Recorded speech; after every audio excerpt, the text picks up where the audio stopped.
Hey, I'm Nick DiMatteo, and welcome to Season 7, Episode 29 of Music is Not a Genre. Let's do it, MxG. Topic this week is Rockism versus Poptimism. Just stop. It is also Music is Everything, number 35, which is a sub-series I have that's very highly opinionated. And this is the 35th one. It's actually going to be a back-to-back episodes this week and next week. They're kind of companion episodes, very strong opinions about two different things.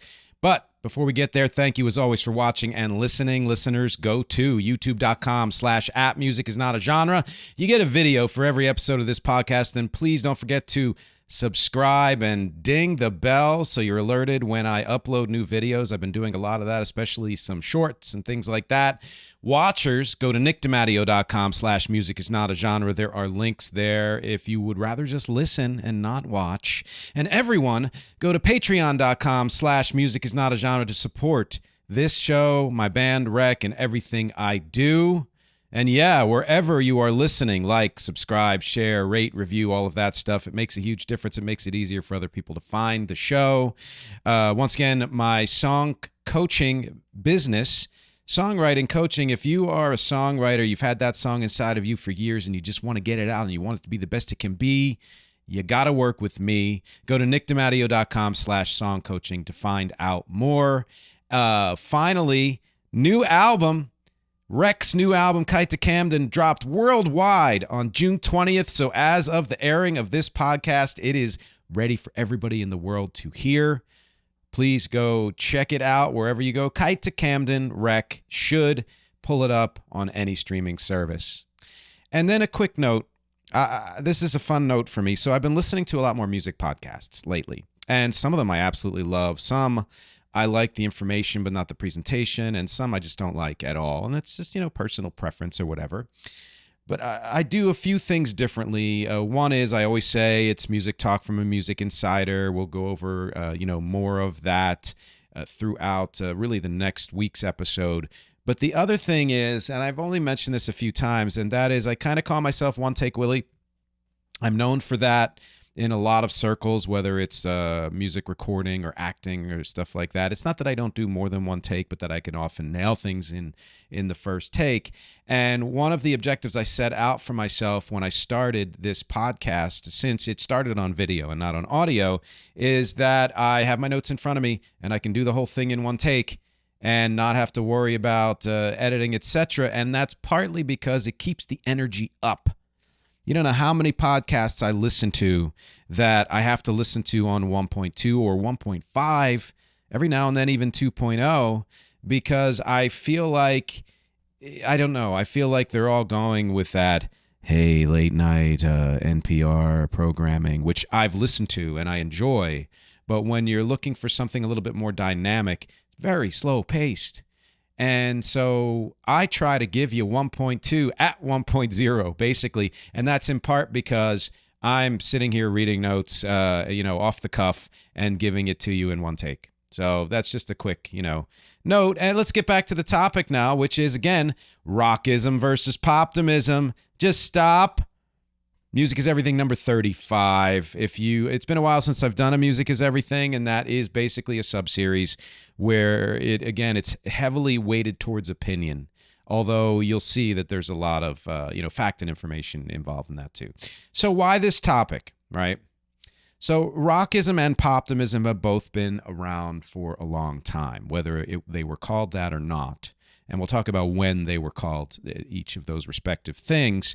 But they're really having a big moment now, especially Rockism. I'm hearing Rockism mentioned on so many podcasts and online and just everywhere. Really, people are starting to talk about Rockism. I think in part because it's, related to people's attitudes towards culture itself, towards, social issues and political issues and things like that. And we'll go into why later on. But I do think that is one of the reasons why it's mentioned so much. And, I hear podcasters call an attitude rockist more than I ever have. And it's been around for 40 years, more than that. And usually they're right, by the way. And while we're not really hearing poptimism used much, there was a brief period where that word was popular. The idea of it pretty much defines the current, era, Taylor Swift era, let's call it. The culture today is very poptimist. So we're going to go through with that. Also, just like with Yoko, just like with so-called real fans of rock groups who become disaffected when those groups add non-rock elements, just like with Generationism, the first episode of the season, my Hey Assholes opening episode, I'm constantly confronted by people. And let's face it, by people I mean exclusively dudes almost, and almost exclusively white dudes, who believe that only rock matters, and most often only older rock matters, whatever to them is classic and or the pinnacle of rock, which can mean different things to different people. These are almost always the same people who declare that rock is dead. Ironically, I'll get to why that is super ironic and somewhat hypocritical later on.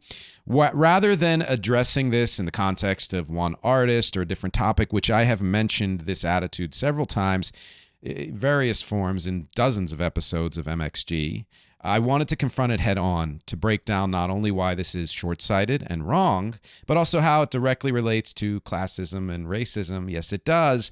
And although I lean more towards poptimism, and its ideal state is that of more inclusion, just like so many well-intentioned progressive efforts, college radio, which we talked about last week, that hipper-than-thou attitude. It goes from ultra-inclusive to selectively inclusive or selectively exclusive and breeds people who judge in the other direction. There are pros to both values and beliefs as well, and I intend to examine both sides in full and make an ultimate declaration of who wins. Rockism versus poptimism. I'm going to tell you who wins in the conclusions. I will give definitions of each, go over a prehistory of both, a history, including key developments, pivot points. I'm going to tie all this into social and political ideas. I will offer up all of my conclusions and paths forward even. And of course, the featured song, which I always have fun with and is very important to me. So please stick around for it to click the link, and questions for you. And do not ever forget the bonus M Extra at patreon.com/music is not a genre. For this one, you're going to love it. I weigh in on the Rock and Roll Hall of Fame and how it's grappling with the ideas of rockism and poptimism, and how that grappling has morphed and shaped it and changed how it's made decisions about who's worthy of inclusion. Basically, I'm going to talk about what's wrong with the Rock and Roll Hall of Fame and some of the big snubs that have resulted from these issues. Sources for this episode are Wikipedia, popmatters.com, albumreviews.blog, Reddit, New York Times, and believe it or not, Pitchfork. Yeah, my favorite or least favorite. Disclaimers. Yes, this is in itself an opinion piece, so it is biased. You may be offended by how I lump in music and social and political issues, but I've done it before, so if you're a fan of this podcast, you kind of expect it by now, and I stand by it. And that may just mean it'd be healthy to examine within yourself how those two things are related. Not in a negative way. I really mean that. I think that, like I said, music is not a genre, meaning music is connected to everything in the world in one way or another. And if you have a certain attitude towards music, it may mean that you have a certain attitude towards other things in the world, and it's a good thing to examine. That's all I'm saying. I do it all the time. And this is a global disclaimer. I talk about this with some people. Why do I not include clips of the music? Initially it was like copyright, blah, blah, blah, but that doesn't really matter as much as people say it does. I don't include clips of the music because I think it slows down the presentation and it kind of spoon feeds you. So I would rather, if I mention some kind of music, and in this particular episode there will be less mention of music, but I think it's worth mentioning in general, that you get a pen or your notes app on your phone or whatever, and jot down the stuff that I'm mentioning that you want to listen to. That's what the pause button is for as well. And then go and enrich yourself later on. It extends the effect of this show and your thinking of what I'm talking about, whatever topic it may be, by not just handing you the music right away. Ooh, That was 3D. Did you like that? You listeners missed a great 3D moment. Okay, let's get into the meat of the matter here. So, definitions. Rockism. Let's start with that. It's the belief that rock music depends on values such as authenticity and artfulness, which elevate it over other forms of popular music, and moreover, that certain more complex forms of rock, progressive, classic rock, are worthier than others, such as punk, post-punk, pop rock. I'd go even further and say that rockists often denigrate and fully disrespect all other forms of popular music. That is, anything that isn't sufficiently rock, or is too pop or country, or especially hip-hop or electronic or R&B, or you name another non-rock genre.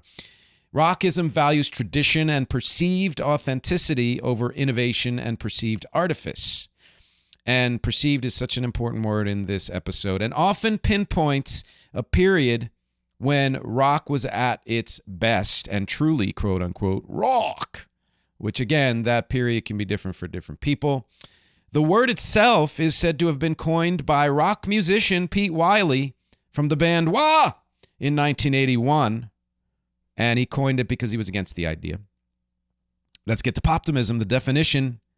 The belief that pop music is as worthy of professional critique and interest as rock music.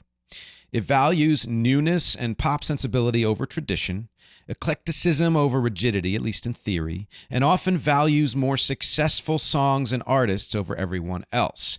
Though not strictly a part of this definition, Poptimism often looks down on non-commercial forms of music, including most rock. I couldn't find a word origin at all. I don't know who coined this. Most sources say, though, that at least the idea congealed and arose from Kelafasana's 2004 New York Times article, The Rap Against Rockism. And he kind of codified what Poptimism is, I was told, in there. I read the article, and yeah, I think that's true, but I think it was probably in the zeitgeist, so a lot of people started writing about it, and somebody came up with the word. I don't know. He never actually used the word in the article. But then soon after that, the word was everywhere.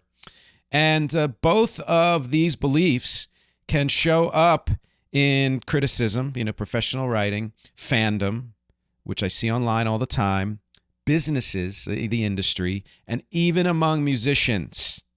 There are musicians I have worked with who are straight up rockists. Now, to be honest, most are not, and we'll get into that a little bit later, but there are a few for whom if it doesn't rock, it's not good music. And I haven't quite fallen prey to that in the past, but I have had tinges of that, which I will get into later as well.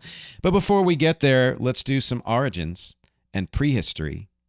They both have their origins in two things: music journalism and classism. The second being, I think, more important here. So for ages, music journalists have debated the merits of various types of music and whether or not they've been worthy of critique, highbrow versus lowbrow. You're going to hear a lot of that in next week's companion episode on music critics, so keep this idea in mind. From the beginning of music journalism in the 1700s, which I discussed in my music magazines episode, I think that was season 5, I want to say, but go look it up at youtube.com/@musicisnotagenre or wherever you stream. If you put in magazines under the Music Is Not a Genre heading, you'll find that episode. But since then, and again, I'll mention this next week too, high art has been praised and prized over low art. And I've discussed this in many episodes, not just the magazine and next week's episode.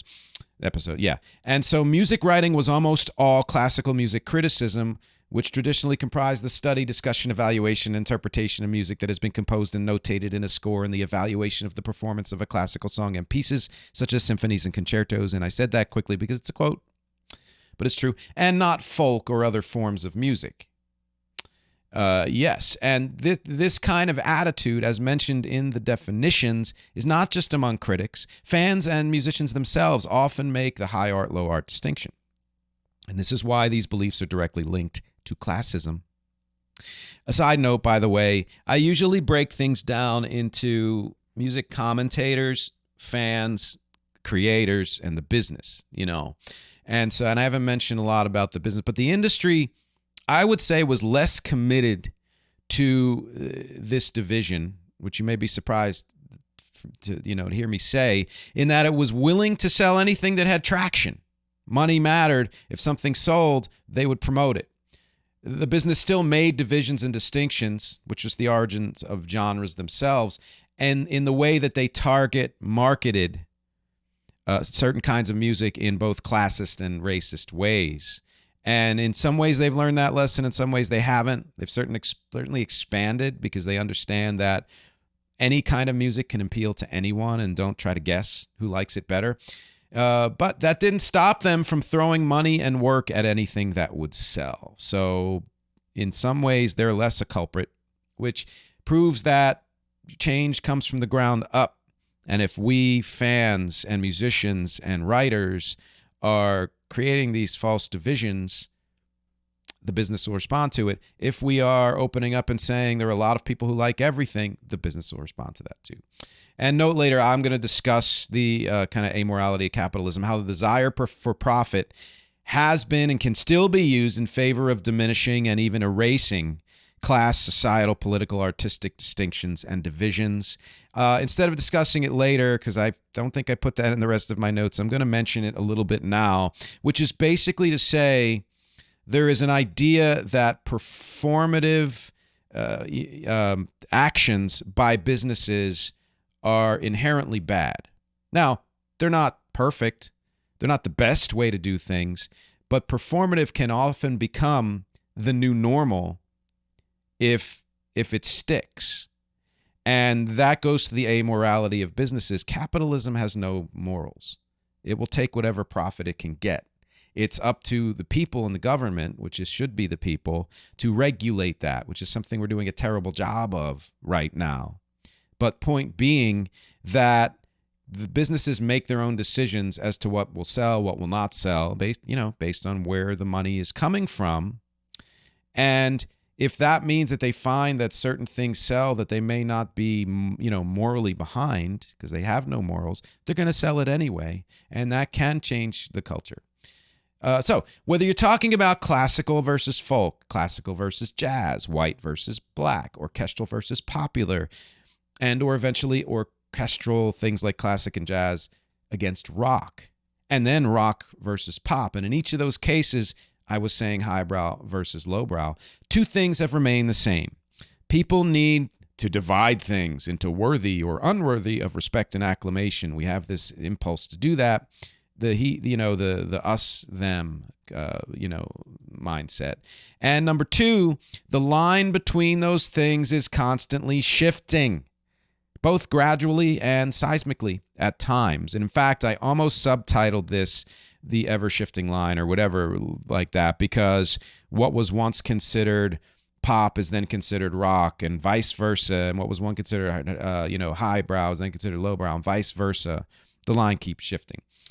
I'll discuss later on how you can easily broaden this idea of dividing things into high and low out to dividing people, who they are and what they do, into high and low brow. So when rock and roll hit big, it was widely considered a lesser form of music, and thus not worth time and consideration by music critics and musicologists. And next week I'll talk about when that shift happened in more detail, but I will say now that it took until the dawning of the album era in the 1960s for critics, publications, musicians, and fans to stand up and declare that rock music was as worthy of critique as any other kind of music. In order to do that, and this is where the problem comes in, many felt they needed to also declare that rock music was worthy because it was better than something else. In that case, pop or R&B or folk or country music. That rock was more worthy than any of those. It soon became common that music had to contain a certain amount of rock in it to be valued. And that's rockism. Of course, as early as the 1960s and likely before, some musicians also felt the need to trumpet the value of pop music or some form of non-rock music as a corrective to say that it's as worthy of artistic and critical consideration as any other kind of music. Think of how the British invasion bands or glam rock or power pop or art rock and art pop all made efforts to make at least some of their music poppy and accessible, that kind of amalgam that I like to talk about. The shirt that I'm wearing, for you listeners, the Wombats, they're somebody who mix rock with pop and electronic in very effective ways.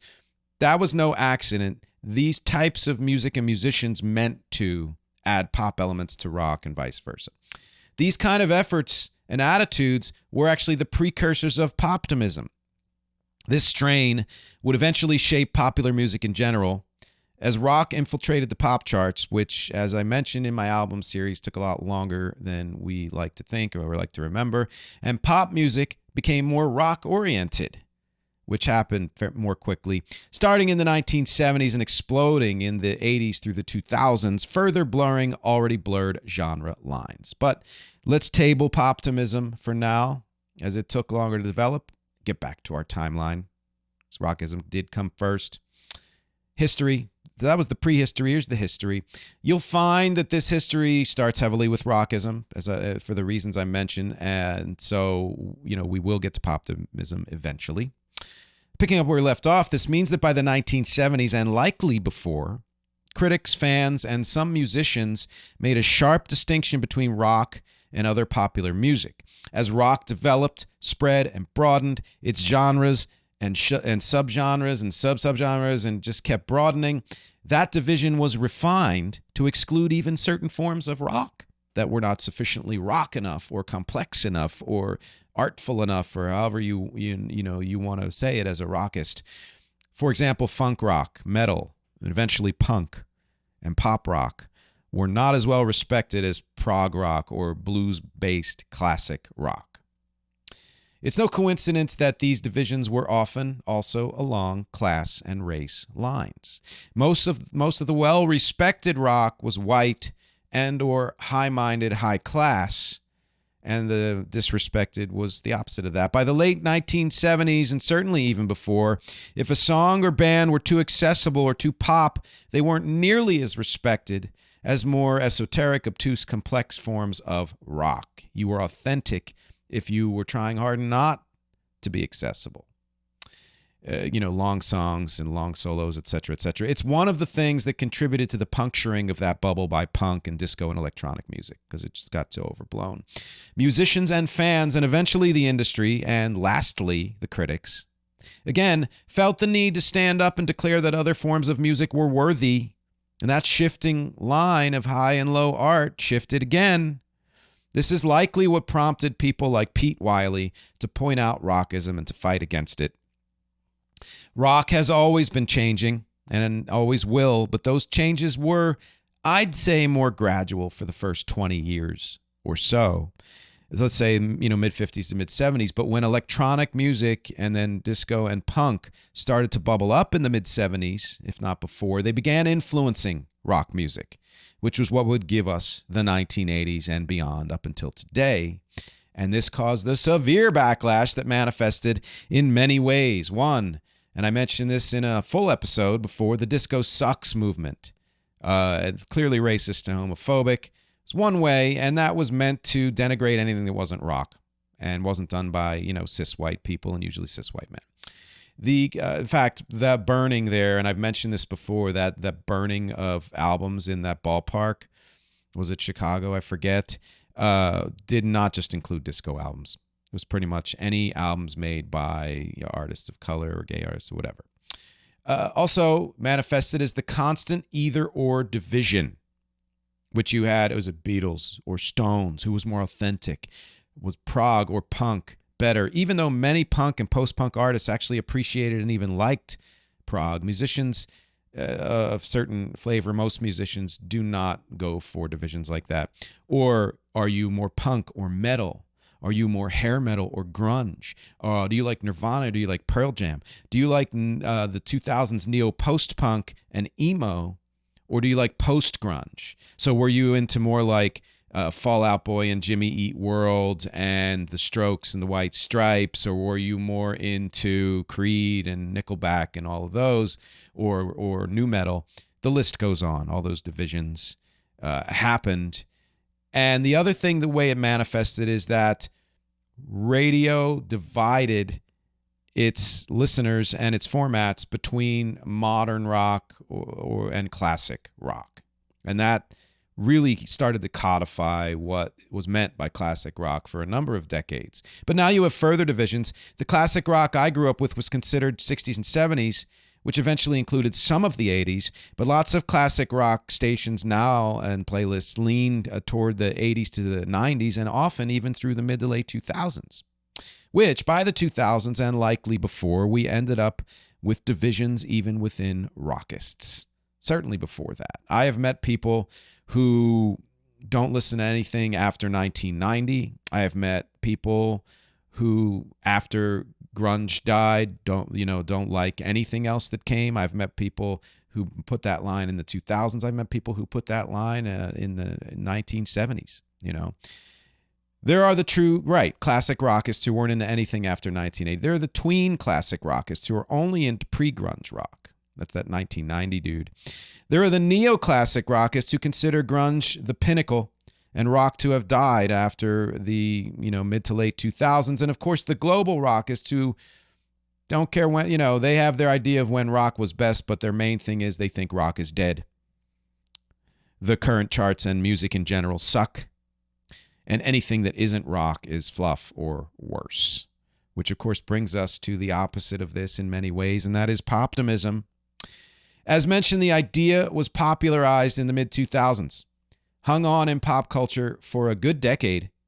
Of course, it's been around much longer, as also noted, and there have been artists of all kinds who have stated their love for pop music, even rock artists.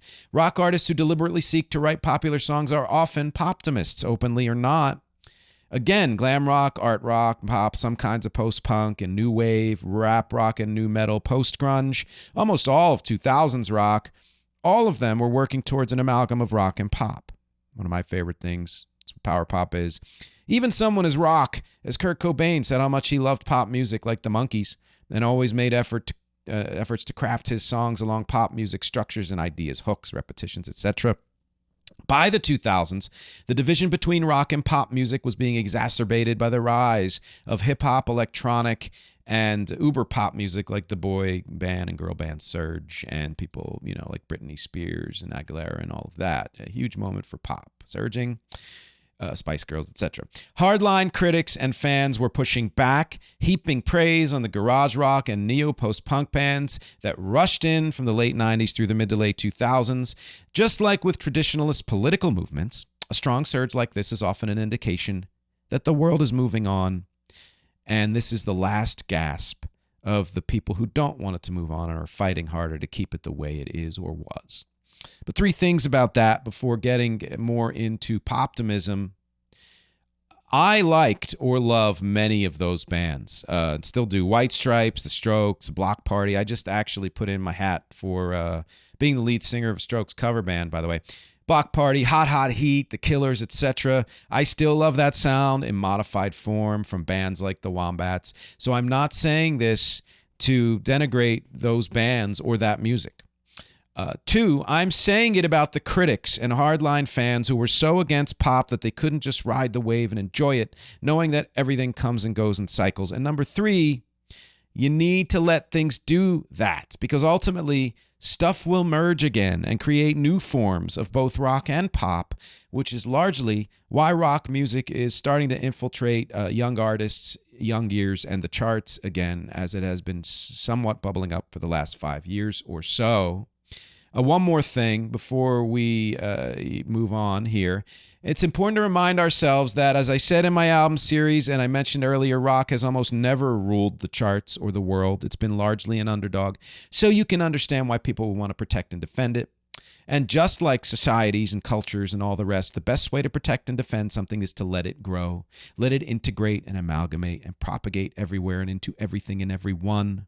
I'll comment more on this in my conclusions and link it to, of all things, immigration, hot button, but I will link it to that. So back to Poptimism. As the grunge moment had passed and the 2000s rock surge was going strong, it was necessary for critics, fans, and artists to assert that pop music deserved as much respect and consideration as rock or any other music, partly to make their voices as loud as the rockists, who by this point in history were sounding a lot like the anti-rock traditionalists of the 50s and 60s, and partly to correct a wrong that had been silently segregating pop artists since the mid to late 1960s. As with all counter movements, overwhelming success can convince adherents that they are more right than they actually are.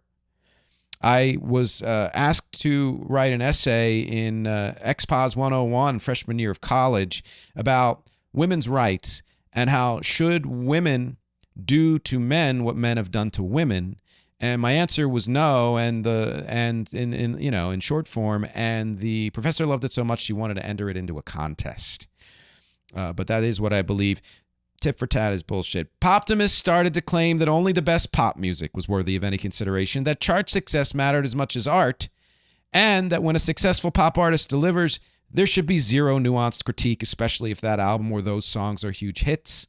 Not only is this a highly unfair and misguided tit for tat that continued the us-them discriminatory fight and the circle by demonizing non-pop people, it actually weakens your argument when you do that because it smacks of desperation. Any person or group holding a belief should be confident and informed enough in that belief that they can withstand criticism and nuance. And if you're fighting and defending it, then being defensive, you're not confident. So yes, it was an overcorrection. Ultimately, however, it worked, in large part because the world was embracing non-rock genres in far greater numbers than anything that even sounded like rock, a trend that grew from the mid to late 2000s through to at least the early 2020s and has only recently started to very slightly reverse. Of course, there's the issue that some critics kowtow for many reasons, and I'll get to that next week, to big popular names and refuse to actually be critical, which also, of course, creates a backlash group of critics who yet again need to overcorrect by being super critical, often in snide, snarky, and unfair ways. Tune in next week. I don't encourage harsh judgment or holding an artist's feet to the fire. I think it's important to be objective enough to note when music fails to fully achieve its objectives and potential, whether it's pop or rock or anything else. That said, feel free to love what someone else hates and vice versa because it's all far more personal than critics usually ever admit. Objectivity is like perfection. It's worthy of pursuit. It is never reached. So just do your best and don't obsess over it. And I'll comment on this once more in the conclusions, which are coming up soon. That is how I have structured this episode. Both rockism and poptimism are going strong, and people in those camps often miss the middle where rock and pop meet. And by pop, I'm talking about anything popular and not strictly the genre of pop music. It can be hip-hop, electronic, country, R&B, etc. After the break, which is coming up in a second, we will go into conclusions. And I left room for more conclusions in this episode because it's a Music is Everything opinion episode, number 35, and there are a lot of them, and so let's get to them after this break. Talk to you in a bit. Hey, thanks for checking out this episode of Music is Not a Genre. If you'd like to learn more about this podcast, if you'd like to learn more about the music I do with my band Wreck or any other projects or anything else about me, go to nickdematteo.com. That's Nick, DEMATTEO.com. And everything is there. There's even a link to a merch store where you can get t-shirts and mugs and hats and totes and notebooks and so many other things. I'm always adding new products there. Great way to support the podcast. And finally, go to patreon.com/music is not a genre if you'd really like to show your support. My fans and lovely family there get exclusives and other perks and early releases, and they get to suggest topics for future podcasts as well. Thanks for listening to the mid-roll. Now back to the show. All right, we are back, and we are jumping right into conclusions. And usually I get coy, and if I'm going to do a top 10 or answer a question I asked in the beginning, I wait until later on in the conclusions. But because we have so many conclusions and so much to talk about, I'm going to get to it right now. And that is, I'm going to state my choice right out. Is rockism better or is poptimism better? Kind of already answered it in my subtitle. Just stop. Stop. It seems by nature that we have to pick sides, and that is so exhausting because every time some of us think that we are picking the superior side, we feel the need to shit on the other side, and we are just perpetuating the cycle. What you give out will come back to you eventually. So it's one thing to say you lean in one direction or another, but if you're fully not willing to understand the other side, it's going to come back to get you. So my judgment on rockism versus poptimism is that neither one is superior. Now, I have nuances of that, and I'll let you know what they are. But here's the thing. If you can't be trusted to hold a belief that allows for differences of opinion, then shut the fuck up. Just shut up. Tell it to your family and friends and whatever, but stay offline. Comment on these episodes because I don't, I don't mind. Like, I like, disagreement and all of that, but I am going to call you out if you are giving me some kind of a belief that does not allow for difference of opinion. Hardcore rockists, let's face it, are Neanderthals who stopped listening and growing a long time ago, and they're proud of it. And they get scared when new music infiltrates their lives. So scared that they have to constantly shout that rock is dead. I got to ask you, Neanderthals, do you want rock to die? Because you ain't looking hard enough. Rock never dies. No kind of music ever dies. If you love rock that much, you would find more rock. All right? Hardcore poptimists, super fucking holier than thou, as annoying as the hipper than thou indies who think that they're superior because they embrace the new and see the quote-unquote reality of the charts and leave no room for exploration or nuance. And again, leave no room for other opinions. Their outlook is also their outlook predated and may have helped to usher in the decade or so of toxic positivity we all had to endure, and that still exists in some way. There are now more people calling for balance and nuance, which is great.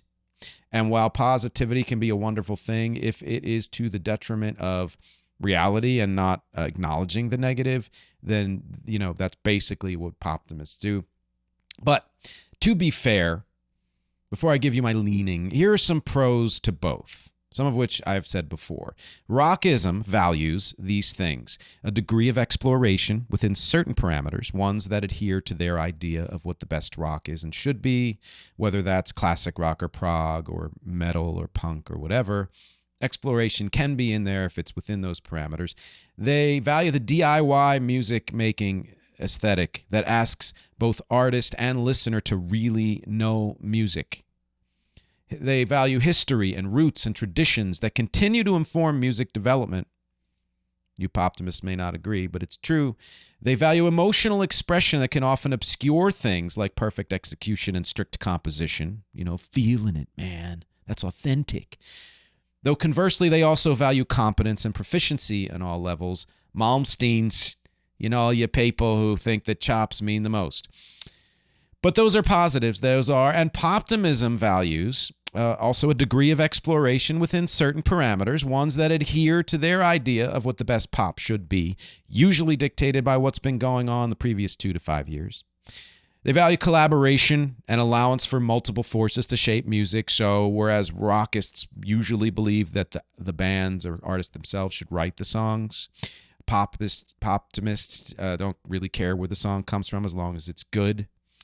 They value callbacks to previous pop glory eras, so they have some sense of tradition. Disco and 80s and other electronic eras, etc. So they have those aesthetics that do call back to history. Emotional connection they value that comes from expressive lyrics, even if the lyrics aren't complex. Tight structure they value, and effective and often inspired production. Production is a big thing for poptimists, though conversely they also value slickness and the echoing of very similar themes and sounds from other recently successful music, so don't be too innovative, You may have noticed that every pro for both rockists and poptimists had a parallel in the other, which proves something we all just keep ignoring. We have more in common than not. In fact, most people I know are a mix of the above, or they're neither one. They like some of this and some of that. But I say that because it's true, but I also say that because there were so many articles written in the last 20 to 25 years, especially when poptimism was big, that claimed that it's not true that most people are a mix. And that because there are tons of comments and exchanges online that show that most people are biased in one direction or another, and they're critical of the other side. But what these articles miss, that we're far more aware of now than when they were written, is that online comments and exchanges tend to stress negativity, bias, and division. Social media promotes division and bias and all of that. The thing that is more sensational and incendiary is going to get more attention. Most people who comment are the shouters, those who need to be heard and are angry or hurt and aren't interested in conversation. They don't represent the majority of the population. They are the loudest voice in many ways, but they are not the biggest voice. Just like in today's climate, when too many people promote the idea that conservatives and progressives are unalike and should be fighting each other, despite the fact that we have far more in common than not, no matter what our other beliefs are. Also, just like with conservative and progressive or liberal, reactionary and progressive, Republican and Democrat, I have to say, if you are the cynic or pessimist who says it's all the same, you are purposely disengaging yourself from the process and from the world. It's not the same thing. While both rockism and poptimism can be insanely exclusionary and have their problems, rockism's impetus was to exclude as much as possible, usually any influence not filtered through whiteness. And they often think of popular as an epithet, or trendy, or new, or anything of the current culture. Poptimism's, initial impetus was to include far more and not let the fact that something is popular or trending or new or from a different culture or whatever detract from its inherent quality. Again, both of those have been corrupted, but let's face it, Poptimism had the far healthier approach, just as, I'm going to say it right now, people who are more inclusive in the world have the far healthier approach, and the one that will win. It will eventually win out. And that winning means you people who don't agree will also be included. And that's the important thing. That some poptimists and progressives and liberals have corrupted their belief into a dismissal and disrespect of the other side doesn't mean that the origins are the same. While both Democrats and Republicans can often be corrupt and ineffectual, one side is still far more inclusive and considerate of more people's needs, even if they are not very often very good at trying to, pass legislation in that way. They are too, kowtowing to money and power. True balanced critiques are hard to find, as many critics and so-called fans are blinded by their stance on this so-called divide. If they love rock, they love anything that comes along that re-energizes that format and or from an artist they've already deemed worthy, and they don't bother to break down why it works on its own. If they love pop, they're blinded by hooks and success and state-of-the-art production and don't necessarily break down the elements that went into making the song so good, or which songs are better than others, or, will stand the test of time more. And yet, both sides will abandon whatever artist or music they love if it goes too far. They consider it a betrayal of the form and their dedication to it. So don't be a hardcore rock person and add electronic elements. Don't be a pop person and start getting more esoteric. There's a benefit to demanding quality in music, yes, in that you're actually listening to what goes into making music and making music good and making good music. They're two different things. One is subjective, one is objective. But that attitude can easily turn into dismissal of anything you deem not good, that doesn't have the qualities and complexities and energies you think make for worthy music. Regarding both fans and critics who think being extra critical is somehow a badge of honor, they're both overlooking the fact that this is music being created by musicians, and they rarely understand how any of it is made or where it really comes from. Boy, am I going to get into that in next week's episode. They see music as a product that is doing a job, which, yes, it is, but not first and foremost. It's not why it exists. It is art and will always be more esoteric than these data crunchers in artistic clothing will ever admit to or see. And it's why it lasts. It lasts because of the undefinable qualities that connect to all of us in one way or another. All of this is also one reason why I keep stating that music is not a genre. This show comes from the perspective of a music insider. That is me. I try my best to respect the act of creation, the creators, and the creation itself. Even if I don't like any of that or like some of it but don't like other of it, I respect all of it and I try to show respect for it. except for Kid Rock. That's my in-joke. And that's why I'll always side with no side. But yes, I do lean a little bit more towards Poptimism. I just do, because in its purest form, it is more inclusive. This is also a big reason why the Rock and Roll Hall of Fame has had to fight to remain relevant by being more historically and currently aware of and inclusive of artists not even considered rock.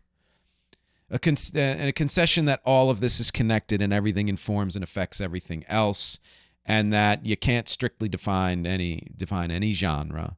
And of course, the bonus MXtra at patreon.com/musicisnotagenre is my take on the Rock and Roll Hall of Fame, and a short list of artists who still aren't in, who should be in, and they're not in for one reason or another. So patreon.com/musicisnotagenre. It's a fun bonus all about that Rock and Roll Hall of Fame.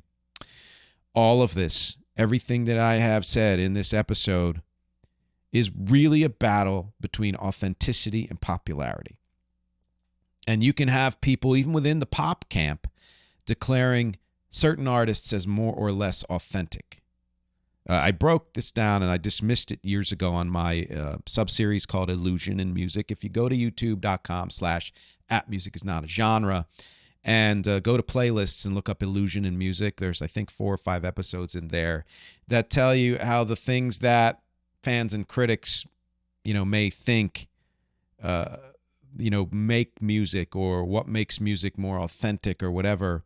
It's all bullshit. It's all a magic trick. It's illusion. It's one of the wonderful things about creation, in that you can get, down to this quote unquote intimate, singer-songwriter kind of feel and convince people that you're being more authentic than somebody else, when frankly, someone with the glitziest production can be equally authentic or inauthentic, depending on where the song comes from, etc.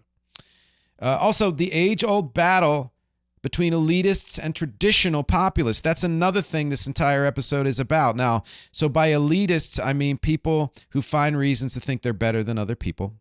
And by traditional populists, I mean, for the last several, decade or more, populism has become this corrupted, evil thing that has been co-opted by people who hate everybody else, basically. But real populism, to me, means include everybody. That the common people matter as much as, if not more than, anybody else, right? And you can talk about rockism and poptimism having their own forms of elitism, and in some ways looking down on the other side. You can also say rockism is more elitist and poptimism is more populist. It's right there in the name. Not necessarily true, but in their purest forms, that is true. You can also say that both try to fight for the common person, like rockism is like, what about us regular people who just like normal music you made with instruments or whatever they say. And poptimists say, well, what about us people who just love good songs and love any kind of good music? We're just regular people. It's such a freaking mix. Which, by the way, this brings me to another people issue I promised I'd get to, which is immigration. You love me, don't you? The shifting line of elitism happens everywhere. So as I mentioned, and I'll mention next week, this idea of one thing being highbrow and another being lowbrow extends to people. What was, once seen as lowbrow will quite often become, jazz was seen as lowbrow, and then, it is the highest of highbrow now in many ways, etc. So to speak. And hip hop, still struggles to be seen as highbrow, but I think for a lot of people it has passed into that category. And again, I don't care if something's considered highbrow or lowbrow. Good is good, period. Doesn't matter. Often, though, when something crosses that threshold and becomes highbrow, that group looks down on what is still considered lowbrow, whoever and whatever that may be. So here's anything, and I mentioned this before, but it's perfect for this episode, so I'm going to mention it again. I am half Italian, so I can speak to this. My kids are half Irish, so I can speak to that too. Italians and Irish used to be discriminated against harshly 100 years ago, let's say. They were integrated in society, and very quickly changed their colors. They became very quick to demonize Latinx and Asians and African Americans are always demonized and all of that, to distance themselves from the people who were then considered lowbrow or low class, because they were now accepted for the most part into the highbrow or high class group. In an effort to look more legit, to say, oh, I'm not them, I'm not those people, forgetting that they were. And wouldn't it be great if they can use that experience to say, I know what you're going through, I'm going to help you get to where I am, or I'm just going to respect you for where you are. But that is very rare. It's not as rare as we think it is, but it's rare in the public society, let's say. So music is either seen to have meaning or to be a trifle. But a deeper look into both sides will reveal far more crossover. Some songs and bands purported to be more quote-unquote meaningful have themselves talked about how much nonsense and or pop they put into their work. Led Zeppelin has, said, I don't know what the hell Stairway to Heaven is about. It's supposed to be deep and meaningful. I'm just throwing, David Bowie said that a million times. He's considered very quote-unquote highbrow. And a lot of his lyrics were like, oblique strategies, just pick them out of a hat, put them together, and they create wonderful things. But he was never so regarded. He regarded himself so highly that he thought that he was a genius or better than other creators. Many pop songs and artists have provided far more direct meaning and nuanced connection to listeners than are given credit for. There are pop lyrics that are wildly sophisticated, and if you listen beyond the wonderful hooks and all and production and all that stuff, you will find lyrics that have honestly, surprisingly deep meaning. And there are also intricacies in pop arrangements that are overlooked because they work so damn well, so easy to digest. I am in many ways describing Rek's music. My music is meant to be accessible off the bat, but is internally far more complex and I would say has a meaning. And at the same time, it's also fun and silly. And you'll see some of that in the song that I choose this week for the featured song, which we're getting to soon. Confession, I have been rockist in my past. When I was trying to develop my rockier side, it was because I had come from a background of pop, jazz, musical theater, dance, and disco, and hip-hop, and felt like I needed to be more rock. So then I would unfairly denigrate pop songs that quote-unquote tried to be rock. One I clearly remember is En Vogue's Free Your Mind. Great song, based on another great song. And it's a nice amalgam of pop and rock and R&B, but at the time I felt the guitars weren't rock enough. But that was not the intention. It was an amalgam.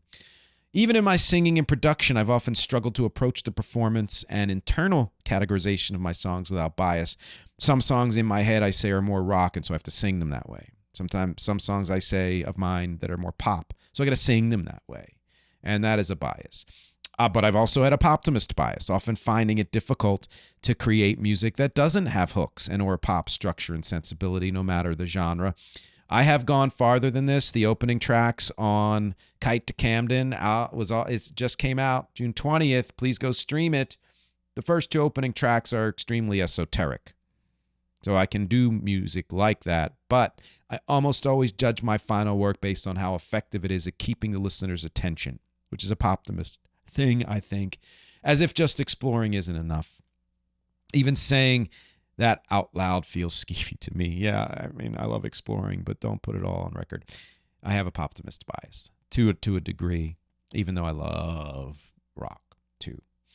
These are perfect illustrations of the kind of mental and social divisions and judgments we're constantly making, whether it's for music or other forms of art or people or social issues or politics. We're constantly making these distinctions, this shifting line of elitism versus populism or whatever, whether we know it or not.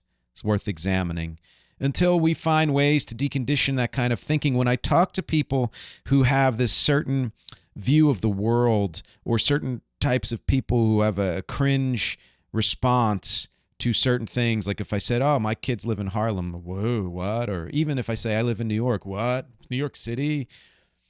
That is a cringe response that is conditioned.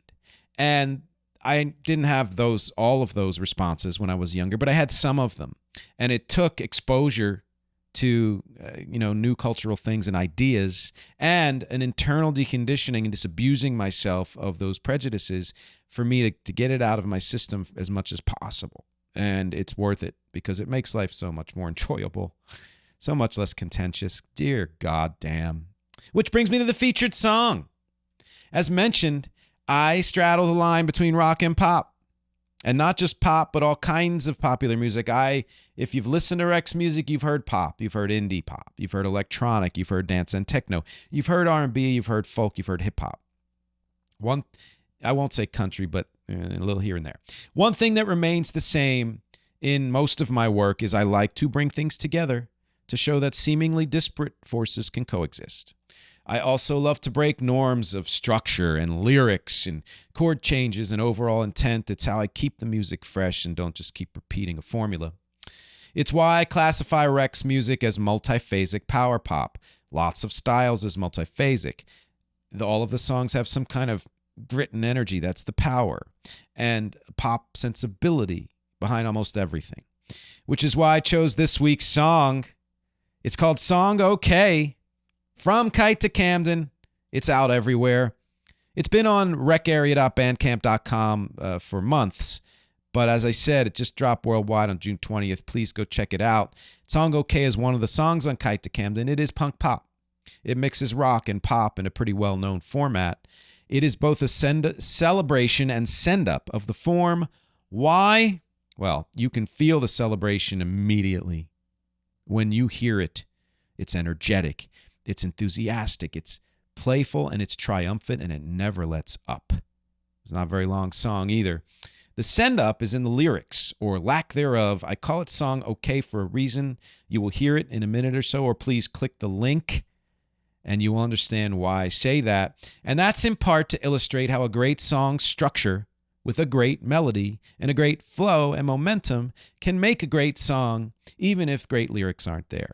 Not every element of a song has to be, quote-unquote highbrow or great for a song to be great. You'll hear it shortly. Don't forget to click the link to hear the rest of the album and check it out wherever you listen. And don't forget the bonus MxG. Last note before the very end. What's wrong with the Rock and Roll Hall of Fame and which artists still haven't been inducted who should be? Questions for you. Do you prefer rock? If so, would you say you're a rockist? Do you prefer pop or hip-hop or electronic or other more currently chartable genres over rock?